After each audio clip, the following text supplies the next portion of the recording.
Мне тоже это очень интересует.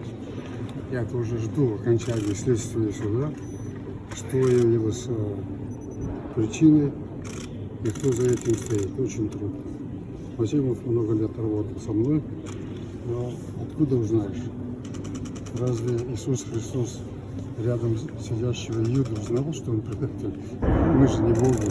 Поэтому посмотрим окончание суда, и все мы, я думаю, узнаем. Соттың шешімін әділ деп ойлау керек.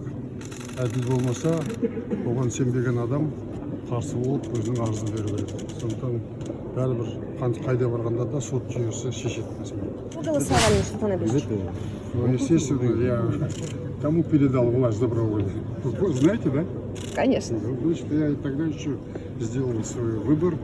И выбор до конца. Я хочу сказать от себя, что сейчас очень нужно единство нашему народу. Независимость, конечно, есть, государство построено, столица построена под моим началом, но еще много работы. Для этого нужно единство народа, который будет трудиться вокруг одного президента.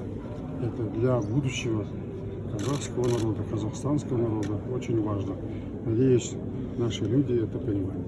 Спасибо. Спасибо.